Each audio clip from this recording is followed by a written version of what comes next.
Week 4. Child Support Enforcement. Provided by the Department of Health and Human Services, HHS, aligned with the Attorney General of Texas, AGT.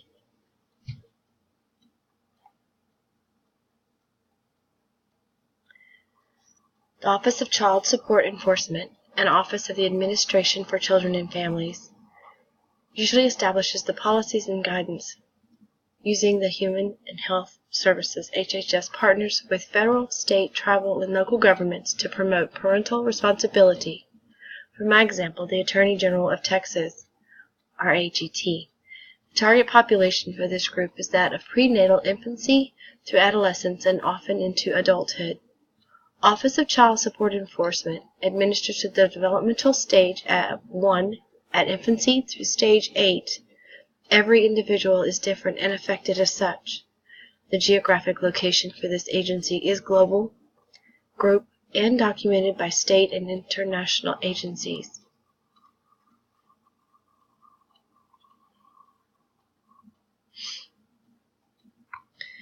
Department of Health and Human Services Program Purposes. Defined by the Federal Office of Child Support Enforcement, OCSE works with a common group of organizations such as governments, federal offices, legal offices, states, to provide children the financial stability required from parents that are typically divorced, separated, single, etc. The OSC was established in 1975 by Congress to reimburse benefits paid by government's welfare programs, but in recent years has streamlined to support children and even further for the families as needed to give them a healthy well-being. They work with agencies, encouraging parental responsibility to receive financial, emotional, and medical support.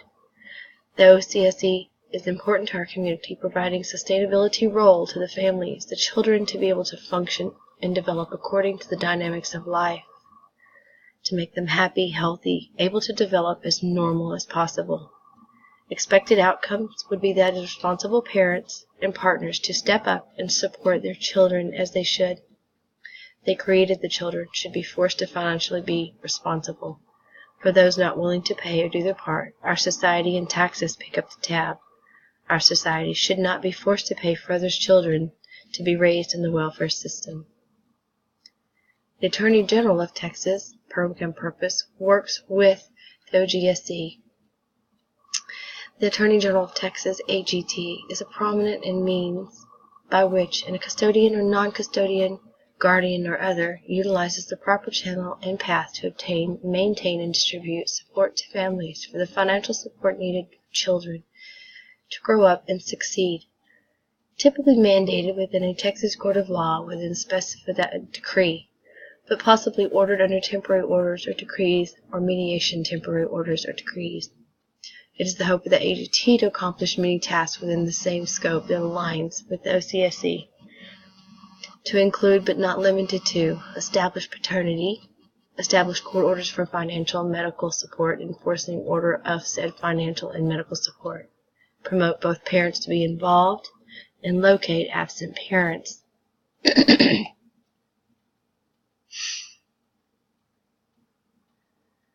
Development theory that applies to the utility here is that of the Ericksonian theory, stages 1 to 8.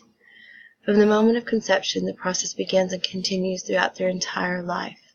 If either of the parents are not present within a child's life, there is a key element missing. There must be balance, created by having the mother and father present, having established roles for each of them, and each of them interact throughout the life of the child. If a child is feeling unwanted or less than others, it will wear on them, making them feel less sure, less a person, as if she or he is missing something that everyone else has. In specific circumstances, I know of a father that refuses to pay for anything for his child, food, clothes, necessities, personal hygiene products, because he hates his ex that much. He's so busy trying to hurt the mother by forcing her to pay for things alone and sacrifice her life to ensure that the child is taken care of, just so that he can say he has won. Meanwhile, I see the child go without food, feminine hygiene products, personal necessities. This is heartbreaking, where AGT should be stepping in. Unfortunately, they are too buried to help. Evaluating the research supports the success and failure continual charge, while we as a society try to convince ourselves we are doing a better job with our children. We are not.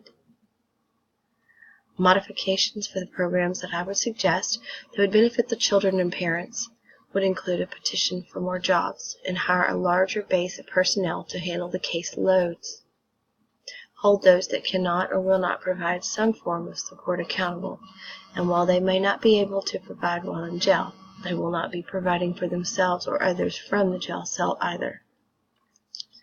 When the parent is found guilty and goes to jail, use their Social Security to provide for the children. The children benefit and the perpetrator loses his benefits. Better coordination between the courthouses and the supporting offices, less politics and cash payouts would be a nice prospect as well.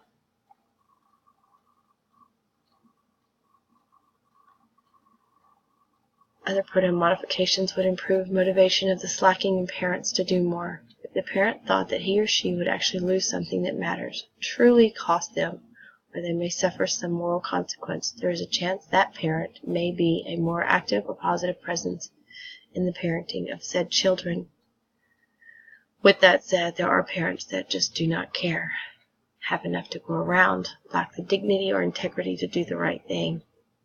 I'm not one for tolerance and cannot justify their mere existence.